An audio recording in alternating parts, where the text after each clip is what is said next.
2016학년도 수능 국어 B형 26번 문제 풀어보도록 하겠습니다. 자, 기억에 대한 추론으로 적절한 것을 고르도록 하겠습니다. 자, 기억이 뭔지부터 확인을 해야 되겠죠. P와 E 사이의 분쟁을 해결하는 소송이 어떻게 전개될지 한번 따져보자. 자, 이렇게 돼 있네요.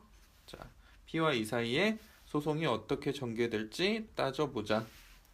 자, 이 문제는 참 너무 친절한 문제입니다. 아시겠죠? 너무 친절해요. 왜냐? 전개될지 따져보자 라고 서술이 되어 있죠. 전개될지 따져보자. 어떻게 전개될지 따져보자. 이것을 보면요. 다 설명하겠다는 의미예요. 그렇죠? 그러니까 뒤에 어떻게 전개될지 따져볼 내용들이 나올 테니까 그것 하나하나 보면서 쫓아가기만 하면 됩니다. 자, 볼게요. 자, 문제 볼까요? 첫 번째 소송에서 P는 계약이 유효하다고 주장하고 E는 계약이 유효하지 않다고 주장할 것이다. 자, 판단 단위, 내용 단위로 나눴습니다. 자, 나누어서 판단을 해야 돼요. 자, 우선 첫 번째 소송에서 P가 계약이 유효하다고 주장을 할 것인가. 자, 그렇다면 우리가 무엇부터 알아야 되죠? 네, 바로 계약 내용이 무엇이었는지 다시 떠올려야 됩니다. 계약 내용은 뭐였어요? 자, P가 E가 P의 강의를 수강을 했는데 E가 첫 소송에서 승소를 하면 돈을 내겠다라는 것이 계약이었습니다. 이게 조건이었죠. 승소를 하면은 돈을 내겠다. 돈을 지불하겠다. 이게 계약 내용입니다. 그럼 첫 번째 소송에서 P가 계약이 유효하다고 주장하면은 E는 승소하지 않은 상태니까 돈을 받을 수가 없겠죠. 그러면은 P는 뭐하러 소송을 하겠어요? P는 돈 받으려고 소송한 건데. 그러니까 요 내용이 틀렸네요. 그럼 뒤에 거는 따져볼 필요도 없이 1번 선진 틀렸습니다. 자, 2번. 첫 번째 소송의 판결문에는 이가 수강료를 내야 할 의무가 있다는 내용이 실릴 것이다. 이가 수강료를 내야 할 의무. 하지만 여기서 보면은 이 사건 소송에선 조건이 성취되었지 않았다는 이유로 법원이 이에게 승소 판결을 내리면 된다라고 되어 있네요. 그렇죠. 이에게 승소 판결을 내린다고 했습니다. 그러니까 이가 수강료를 내야 할 의무가 있다는 내용은 아니죠. 자, 이제 다음 선지 보겠습니다.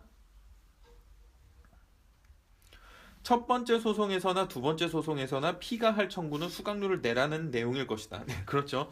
지금 P가 소송을 하는 이유는 뭐죠? 소송을 하는 이유는 바로 수강료를 돌려받기 위해서입니다.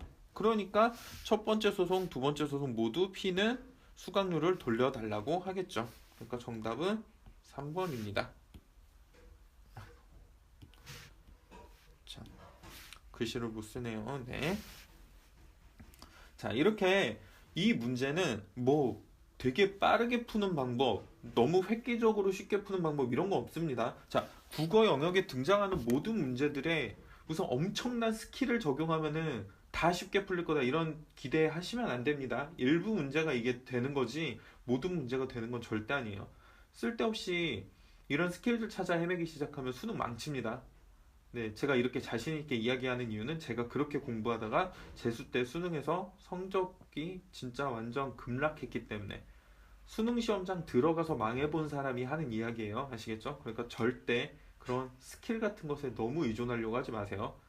제가 알려드리는 원칙들도 정말 최소한의 선입니다. 저도 선을 넘지 않기 위해서 굉장히 노력하고 연구해서 알려드리는 거니까 제가 알려드리는 원칙만을 믿고 임해주시면 돼요. 자, 두 번째 소송에서는 이가 첫 승소라는 조건을 달성하지 못한 상태이므로 자, 아니죠. 자, 본문 다시 보겠습니다. 여기서 뭐라고 그랬죠?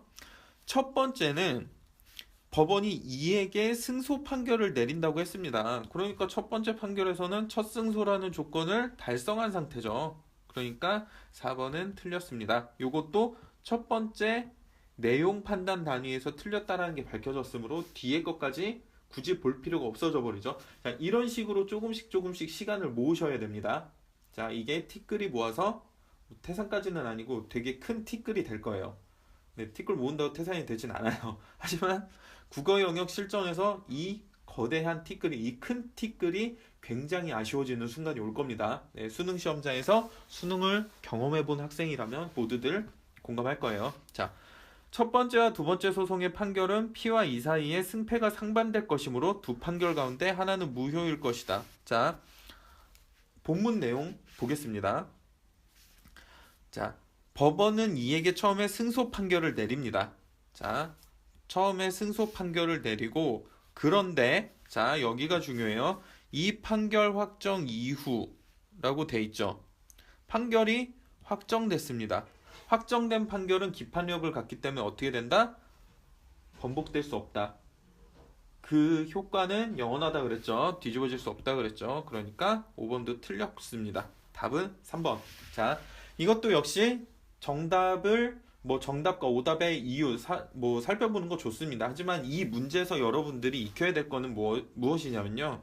어떻게 해야 이런 내용 판단 문제에서 시간을 조금이라도 아낄 수 있느냐, 그리고 어떻게 해야 선지를 가장 안전하게 판단할 수 있느냐, 이거예요.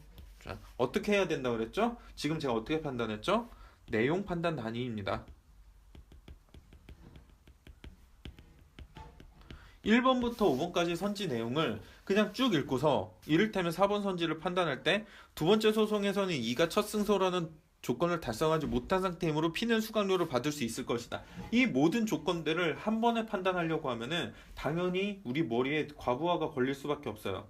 사람의 뇌는 두 가지 일을 동시에 할 수 없습니다. 여러분도 그렇잖아요? 핸드폰, 스마트폰으로 게임하면서 TV 보면은 게임에도 집중이 안 되고 TV 내용도 잘 기억이 안 납니다. 둘 중에 하나에만 집중할 경우에 다른 하나는 할지 모르겠지만 다른 하나는 못 하게 되죠. 그러니까 여러분들도 이런 실수를 하지 않기 위해서는 선지 읽고 판단해야 될 내용 단위 잘라놓고 그것만 눈앞에 있는 것만 하나씩 해 나가면 됩니다. 아시겠죠? 그게 가장 안전한 풀이입니다. 꼭 복습하시고요. 자, 26번 문제는 여기서 정리하겠습니다.